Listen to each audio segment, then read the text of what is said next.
morning, students. I am Chetan sir from Sri Ved International School, Gandhinagar sector 25.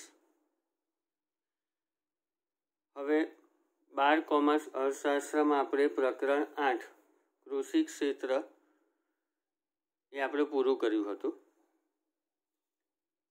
હવે આપણે આગળ નવા પ્રકરણની શરૂઆત કરવાની છે, વિદેશ વેપાર, જેને આપણે આંતરરાષ્ટ્રીય વેપાર તરીકે પણ ઓળખીએ છીએ. આ પાઠનો ગુણભાર 8 ગુણ છે, એટલે આમાંથી પણ 5 માર્કનો પ્રશ્ન પૂછાઈ શકે.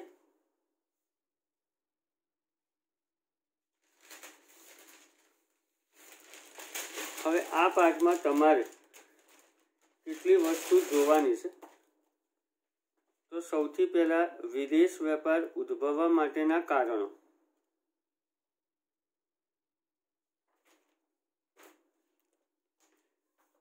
પછી વિદેશ વેપારનું સ્વરૂપ, પછી આંતરિક અને આંતરરાષ્ટ્રીય વેપારનો તફાવત, વિદેશ વેપારની પ્રવર્તમાન સ્થિતિ, વિશ્વ વેપારમાં ભારતનો હિસ્સો, પછી ભારતમાં વિદેશ વેપારનું કદ, સ્વરૂપ અને દિશા. એમાં વિદેશ વેપારનું કદ, પછી ભારતમાં જે આયાત અને નિકાસ થતી હોય એવી વસ્તુઓનું સ્વરૂપ, અને ભારતમાં વિદેશ વેપારની દિશા, એના વિશે આપણે જોવાનું છે. છેલ્લે તમારે ભણવાનું આવશે લેણદેણની તુલા. એમાં લેણદેણની તુલાના પ્રકારો, પછી લેણદેણની તુલાના ખાતાઓ અને લેણદેણની તુલાને અસર કરતા પરિબળો. આટલી આપણે ચર્ચા કરવાની છે. એમાંથી 5 માર્કના જો પ્રશ્ન હોય તો પહેલું છે તફાવત આંતરિક અને આંતરરાષ્ટ્રીય વેપારનો, પછી વિદેશ વેપારની પ્રવર્તમાન સ્થિતિ અને વિદેશ વેપારનું સ્વરૂપ. આટલા પ્રશ્નો છે એ મોટા છે, જે કદાચ 5 માર્કમાં પૂછાઈ શકે. ઓકે, તો હવે આપણે આ પ્રકરણના પહેલા પ્રશ્નથી શરૂઆત કરીએ છીએ કે આંતરિક વેપાર અને વિદેશ વેપારનો અર્થ સમજાવી વિદેશ વેપાર અસ્તિત્વમાં આવવાના કારણો સમજાવો. આમ તો કોઈ પણ પ્રકારના વેપાર ઉદ્ભવવા માટેનું મુખ્ય કારણ છે ઉત્પાદન ખર્ચનો તફાવત. જો કોઈ પણ દેશના જુદા જુદા પ્રદેશોમાં વસ્તુ કે સેવાના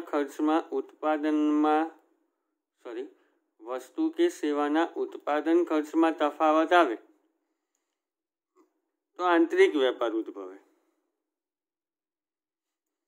અને આ જ તફાવત જો જુદા જુદા દેશો વચ્ચે ઉદ્ભવે તો એનાથી વિદેશ વેપાર ઉદ્ભવે છે. પણ જ્યારે દેશની સરહદની અંદર એક જ દેશના જુદા જુદા પ્રદેશો વચ્ચે વેપારી પ્રવૃત્તિ થતી હોય એને આંતરિક વેપાર કહેવાય, અને જ્યારે દેશની સરહદની બહાર કોઈ પણ 2 દેશો વચ્ચે વેપારની પ્રવૃત્તિ થતી હોય તો એને વિદેશ વેપાર આપણે કહી શકાય. તો આપણે જોઈએ, વેપાર ઉદ્ભવવાનું મૂળભૂત કારણ ઉત્પાદન ખર્ચનો તફાવત છે. એક જ દેશના એક પ્રદેશ અને બીજા પ્રદેશ વચ્ચે વસ્તુ કે સેવાના ઉત્પાદન ખર્ચમાં તફાવત હોય ત્યારે આંતરિક વેપાર ઉદ્ભવે છે. વિશ્વના જુદા જુદા દેશો વચ્ચે ઉત્પાદન ખર્ચમાં અને તેને લીધે જો ભાવમાં તફાવત હોય તો આંતરરાષ્ટ્રીય વેપાર ઉદ્ભવે. હવે આંતરિક વેપારની વ્યાખ્યા, જ્યારે દેશની સરહદની અંદર વિભિન્ન રાજ્યો વચ્ચે થતી વેપારી અને ધંધાકીય પ્રવૃત્તિ એટલે આંતરિક વેપાર. જ્યારે દેશની સરહદની અંદર વિભિન્ન રાજ્યો વચ્ચે થતી વેપારી અને ધંધાકીય પ્રવૃત્તિ એટલે આંતરિક વેપાર. વિદેશ વેપાર, જ્યારે દેશની સરહદ ઓળંગીને વિભિન્ન દેશના પક્ષકારો સાથે થતી વેપારી અને ધંધાકીય પ્રવૃત્તિઓ એટલે વિદેશ વેપાર અથવા આંતરરાષ્ટ્રીય વેપાર. જ્યારે દેશની સરહદ ઓળંગીને વિભિન્ન દેશના પડકારો સાથે થતી વેપારી અને ધંધાકીય પ્રવૃત્તિઓ એટલે વિદેશ વેપાર અથવા આંતરરાષ્ટ્રીય વેપાર. દાખલા તરીકે આસામની ચાનું ગુજરાતમાં વેચાણ થાય તો આંતરિક વેપાર, અને ગુજરાતની ચાનું બ્રિટનમાં વેચાણ થાય તો એને વિદેશ વેપાર કહેવાય. હવે વિદેશ વેપારના ઉદ્ભવવાના કારણોમાં સૌ પહેલું કારણ આવશે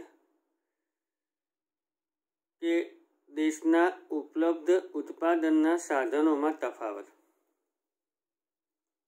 હવે પરિસ્થિતિ એવી છે કે દુનિયાના દરેક દેશોમાં ઉત્પાદનના સાધનોનો પુરવઠો એક સરખો નથી,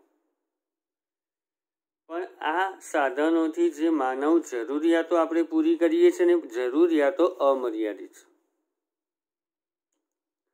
અને પાછી અલગ અલગ પ્રકારની હોય છે. તો બધા જ દેશોમાં અથવા કોઈ એક દેશ પાસે પોતાના દેશના નાગરિકોની તમામ જરૂરિયાતો પૂરી કરવા માટેના તમામ પ્રકારના જે સંસાધનો જોઈએ ને એ ઉપલબ્ધ હોતા નથી. તો આવા સંજોગોમાં તમારે કેટલાક સંસાધનો, કેટલાક સાધનો કે ટેકનોલોજી વગેરેની આયાત કરવી પડે અને પછી નાગરિકોની જરૂરિયાત પ્રમાણે ઉત્પાદન થાય. તો આને કારણે વિદેશ વેપાર ઉદ્ભવે છે. જોઈએ, વિશ્વના જુદા જુદા દેશોમાં ઉપલબ્ધ ઉત્પાદનના સાધન પુરવઠાની સ્થિતિ જુદી જુદી છે. બીજી બાજુ માનવીની જરૂરિયાતો અમર્યાદિત અને વૈવિધ્યયુક્ત છે. બધી જ જાતના ઉત્પાદન માટે જરૂરી તમામ પ્રકારના સંસાધનો પણ દરેક દેશ પાસે ઉપલબ્ધ હોતા નથી.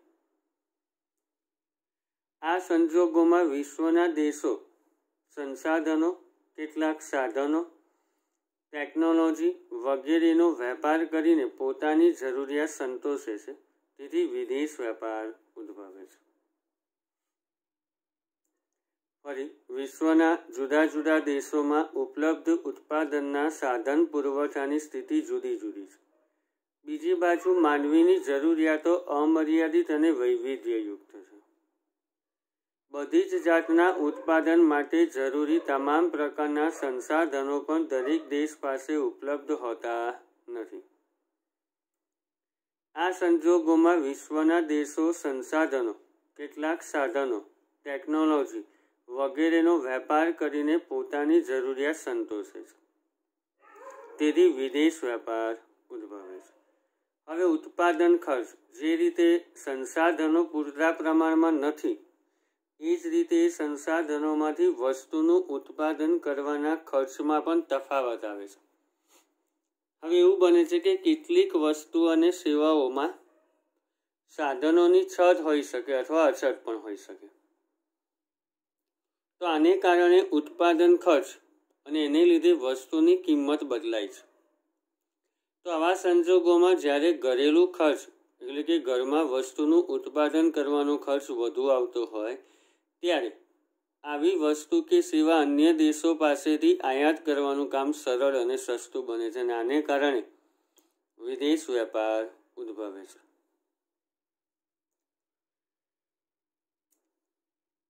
વિશ્વના જુદા જુદા દેશોમાં સાધનો અને સંસાધનોની ઉપલબ્ધિનું પ્રમાણ જુદું જુદું હોવાથી વસ્તુના ઉત્પાદન ખર્ચમાં તફાવત ઉદ્ભવે છે. કેટલીક વસ્તુ કે સેવામાં સાધનોની છત કે અછતને લીધે ઉત્પાદન ખર્ચમાં અને તેને પરિણામે વસ્તુની કિંમતમાં તફાવત ઉદ્ભવે છે.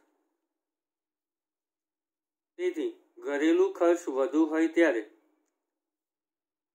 તેવી વસ્તુ કે સેવાઓની અન્ય દેશો પાસેથી આયાત કરવી સરળ અને સસ્તી બને છે.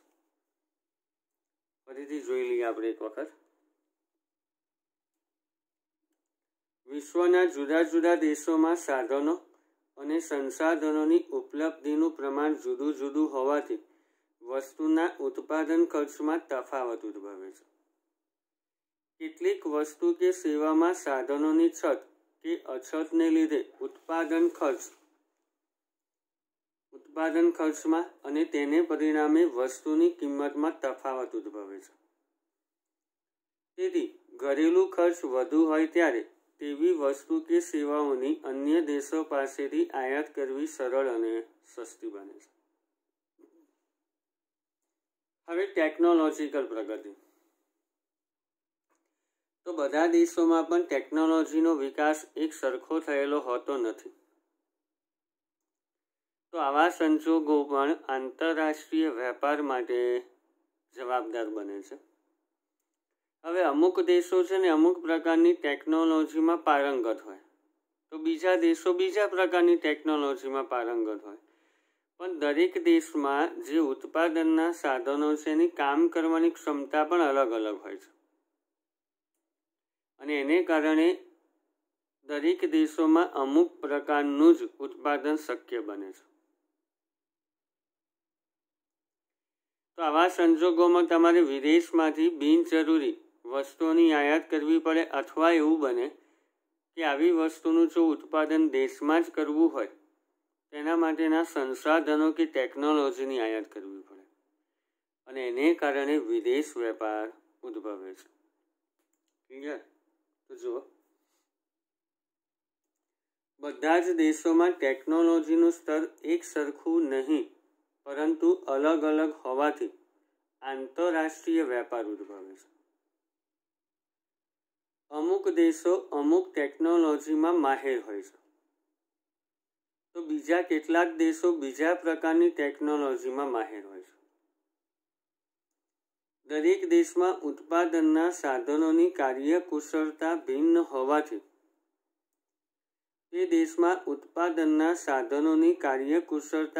હોવાથી તે દેશમાં અમુક જ વસ્તુનું ઉત્પાદન શક્ય બને છે. આ સંજોગોમાં વિદેશમાંથી બિનજરૂરી વસ્તુઓની આયાત કરવી પડે છે, અથવા આવી વસ્તુઓનું દેશમાં ઉત્પાદન કરવા સંસાધનો કે ટેકનોલોજીની આયાત કરવી પડે છે, જે વિદેશ વેપાર અસ્તિત્વમાં લાવે છે. ફરીથી, બધા જ દેશોમાં ટેકનોલોજીનું સ્તર એક સરખું નહીં પરંતુ અલગ અલગ હોવાથી આંતરરાષ્ટ્રીય વેપાર ઉદ્ભવે છે. અમુક દેશો અમુક ટેકનોલોજીમાં માહેર હોય છે, તો બીજા કેટલાક દેશો બીજા પ્રકારની ટેકનોલોજીમાં માહેર હોય છે. દરેક દેશમાં ઉત્પાદનના સાધનોની કાર્યકુશળતા ભિન્ન હોવાથી તે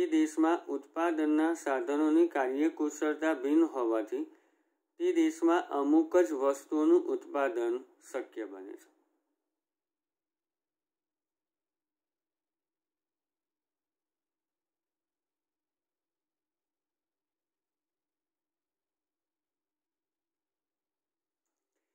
આ સંજોગોમાં વિદેશમાંથી બિનજરૂરી વસ્તુઓની આયાત કરવી પડે છે, અથવા આવી વસ્તુઓનું દેશમાં ઉત્પાદન કરવા સંસાધનો કે ટેકનોલોજીની આયાત કરવી પડે છે, જેને કારણે વિદેશ વેપાર અસ્તિત્વમાં આવે છે.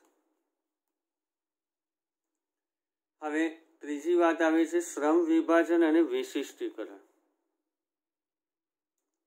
હવે ઉત્પાદનના જે સાધનો છે એમાં શ્રમ અને નિયોજક છે એવા સાધનો જેની કાર્યક્ષમતા દરેક દેશોમાં અલગ અલગ હોય છે. એટલે જે તે દેશોમાં શ્રમ વિભાજન અથવા વિશિષ્ટીકરણ શક્ય બને છે. શ્રમ વિભાજન એટલે એક જ કામને અલગ અલગ ભાગમાં વહેંચી દરેક કામને વિશિષ્ટ આવડત ધરાવતા વ્યક્તિઓને સોંપવાનું. શ્રમ વિભાજનમાં કામના ભાગ થાય અને વિશિષ્ટીકરણમાં આવડત પ્રમાણે કર્મચારીઓને કામની સોંપણી થાય. તો અહીંયા જે દેશને જે વસ્તુના ઉત્પાદનમાં વધારે પડતી અનુકૂળતાઓ હોય એનું મોટા પાયા પર ઉત્પાદન કરે, એનો મતલબ આપણે એવું સ્વીકારી લેવાનું કે એ દેશને એ વસ્તુનું ઉત્પાદન કરવામાં વિશિષ્ટીકરણ પ્રાપ્ત થયું છે. તો એ વસ્તુ કે સેવાઓની અન્ય દેશમાં નિકાસ કરે. પણ એ દેશ જે વસ્તુ કાર્યક્ષમ રીતે બનાવી શકતો ન હોય એ વસ્તુની આયાત એણે જે તે દેશમાંથી જે અનુકૂળતા ધરાવતો હોય એ દેશમાંથી આયાત કરવાની. એટલે કેવું થાય, પરસ્પર બંને દેશોની જરૂરિયાતોની પૂર્તિ પણ થાય અને દરેક દેશો વચ્ચે ઉત્પાદનની વહેંચણી પણ થઈ જાય અને દરેક દેશ એકબીજા સાથે વેપારી સંબંધોથી જોડાઈ પણ છે. તો જો દરેક દેશમાં ઉપલબ્ધ શ્રમ, નિયોજક જેવા સાધનોની કાર્યક્ષમતા અલગ અલગ હોવાથી તે દેશમાં શ્રમ વિભાજન અને વિશિષ્ટીકરણ શક્ય બને છે. જે દેશને જે વસ્તુના ઉત્પાદનમાં વધુમાં વધુ આવડત હોય તેનું મોટા પાયા પર ઉત્પાદન કરે છે. તેમાં વિશિષ્ટીકરણ છે અને આવી વસ્તુઓનું કે સેવાઓની વિદેશમાં નિકાસ કરે છે. અને જે વસ્તુ પોતે કાર્યક્ષમ રીતે ઉત્પન્ન કરી શકે તેમ ન હોય તેવી વસ્તુઓની વિદેશમાંથી આયાત કરે છે.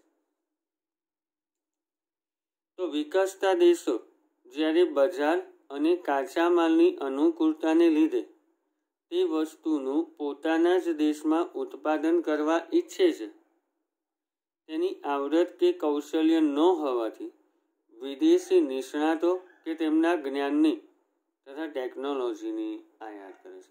હવે તમારી પાસે અનુકૂળતા નથી એટલે તમારે વિદેશના દેશોના નિષ્ણાતો અથવા એમના જ્ઞાનની સલાહની જરૂર પડે છે. દરેક દેશમાં ઉપલબ્ધ શ્રમ, નિયોજક જેવા સાધનોની કાર્યક્ષમતા અલગ અલગ હોવાથી તે દેશમાં શ્રમ વિભાજન અને વિશિષ્ટીકરણ શક્ય બને છે. જે દેશને જે વસ્તુના ઉત્પાદનમાં વધુમાં વધુ આવડત હોય તેનું મોટા પાયા પર ઉત્પાદન કરે છે. તેમાં વિશિષ્ટીકરણ પ્રાપ્ત કરે છે અને આવી વસ્તુ કે સેવાની વિદેશમાં નિકાસ કરે છે. અને જે વસ્તુ પોતે કાર્યક્ષમ રીતે ઉત્પન્ન કરી શકે તેમ ન હોય તેવી વસ્તુની વિદેશમાંથી આયાત કરે છે. આમ વિકસતા દેશો જ્યારે બજાર અને કાચા માલની અનુકૂળતાને લીધે તે વસ્તુનું પોતાના જ દેશમાં ઉત્પાદન કરવા ઈચ્છે છે, તેની આવડત કે કૌશલ્ય ન હોવાથી વિદેશી નિષ્ણાતો કે તેમના જ્ઞાનની તથા ટેકનોલોજીની આયાત કરે છે. તો વિદેશ વેપાર ઉદ્ભવવા માટેના જે કારણો છે એમાં 4 કારણો આવશે.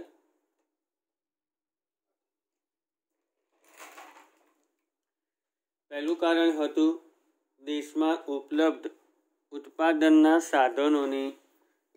સાધનોમાં તફાવત. બીજું ઉત્પાદન ખર્ચ. ત્રીજું હતું ટેકનોલોજીકલ પ્રગતિ. ચોથું હતું શ્રમ વિભાજન અને વિશિષ્ટીકરણ. હવે આંતરિક વેપાર અને વિદેશ વેપાર વચ્ચેનો તફાવત. તો વિદેશ વેપારનું જે સ્વરૂપ અને પડકારો છે આંતરિક વેપાર કરતાં અલગ છે. તેથી તમારે વિદેશ વેપાર વચ્ચેના તફાવતોને સમજવો જરૂરી છે. તો એ તફાવતના મુદ્દા અલગ અલગ છે. જો તફાવત છે એટલે એવું જરૂરી નથી કે આપણે ખાના પાડીને જ બંને બાજુ અલગ અલગ લખીને લખવો. મુદ્દા પ્રમાણે પણ લખી શકાશે. તો જો વિદેશ વેપારનું સ્વરૂપ અને પડકારો આંતરિક વેપાર કરતાં જુદા હોય છે. આ બંને વચ્ચે નીચે મુજબના તફાવતો છે. પહેલું છે કદના આધારે. તો જો સામાન્ય રીતે તમે એવું કહી શકો કે વિદેશ વેપારનું કદ મોટું છે ને આંતરિક વેપારનું કદ નાનું હોય છે. પણ જો વિદેશ વેપારનું કદ આંતરિક વેપાર કરતાં ઘણું મોટું હોય છે.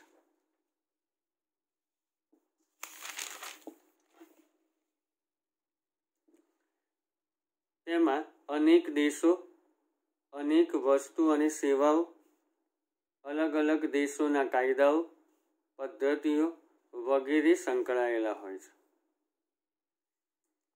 આંતરિક વેપાર છૂટક કે જથ્થાબંધ સ્વરૂપે હોઈ શકે, જ્યારે વિદેશ વેપાર મહદ અંશે જથ્થાબંધ હોય છે, એટલે એનું કદ મોટું હોય છે. વિદેશ વેપારનું કદ પ્રમાણમાં મોટું હોય છે.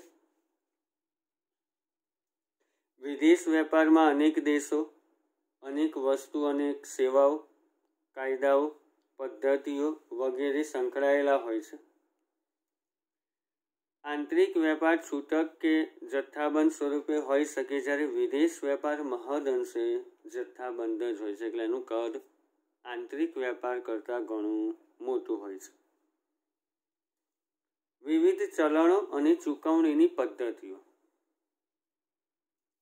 હવે આંતરિક વેપારમાં ચલણના પ્રશ્નો ઉદ્ભવતા નથી. એનું કારણ છે કે સમગ્ર દેશમાં એક જ ચલણ ચાલતું હોય, તો એને કારણે અલગ અલગ રાજ્યો વચ્ચે વેપાર કરવામાં પણ તમારે એ જ ચલણમાં ચૂકવણી કરવાની હોય છે, એટલે કોઈ મુશ્કેલી હોતી નથી. પણ વિદેશ વેપારમાં દરેક દેશોના ચલણો અલગ અલગ હોય છે. તેથી વેપાર કરતી વખતે જે તે દેશને જે તે ચલણમાં જ ચૂકવણી કરવી પડે. આવા સંજોગોમાં દરેક દેશોના ચલણોના દર, ચલણ માટેના સરકારના કાયદાઓ અને વિદેશી ચલણની ચૂકવણી માટે બેંકમાંથી શાખનું પ્રમાણપત્ર પણ મેળવવું પડે છે. સરકારની મંજૂરી પણ મેળવવી પડે છે. તો આને કારણે હુંડિયામણ અને ચલણને લગતા ઘણા પ્રશ્નો ઉદ્ભવે છે વિદેશ વેપારમાં. આંતરિક વેપારમાં આવા કોઈ પ્રશ્નો ઉદ્ભવતા નથી. આંતરિક વેપારમાં એક જ ચલણમાં ચૂકવણી દેશની એક બેંકમાંથી બીજી બેંકમાં કરવાની હોવાથી સરળ છે, જ્યારે વિદેશ વેપારમાં પોતાના દેશના ચલણને કોઈ સર્વસ્વીકૃત આંતરરાષ્ટ્રીય ચલણમાં રૂપાંતર કરવું પડે છે. તેથી હુંડિયામણના દરોની જાણકારી રાખવી પડે છે. જે તે દેશના કાયદા પ્રમાણે મંજૂરી લેવાની જરૂર પડે છે. વેપાર કરનારાએ પોતાના દેશની બેંક પાસેથી ચૂકવણી અંગેનું શાખનું પ્રમાણપત્ર પણ મેળવવું પડે છે. તેથી વિદેશ વેપારમાં વિદેશી ચલણો અને હુંડિયામણના પ્રશ્નો ઉદ્ભવે છે. આંતરિક વેપારમાં એક જ ચલણમાં ચૂકવણી દેશની એક બેંકમાંથી બીજી બેંકમાં કરવાની હોવાથી સરળ છે, જ્યારે વિદેશ વેપારમાં પોતાના દેશના ચલણને કોઈ સર્વસ્વીકૃત આંતરરાષ્ટ્રીય ચલણમાં રૂપાંતર કરવું પડે છે. તેથી હુંડિયામણના દરોની જાણકારી રાખવી પડે છે. જે તે દેશના કાયદા પ્રમાણે મંજૂરી લેવાની જરૂર પડે છે. વેપાર કરનારાએ પોતાના દેશની બેંક પાસેથી ચૂકવણી અંગેનું શાખનું પ્રમાણપત્ર મેળવવું પડે છે. તેમાં વિદેશી ચલણો અને હુંડિયામણના પ્રશ્નો ઉદ્ભવે છે. તો વિદેશ વેપારના તફાવતમાં આપણે 2 મુદ્દા સુધી રાખીએ છીએ. બાકીની ચર્ચા આપણે પછીના લેક્ચરમાં કરીશું.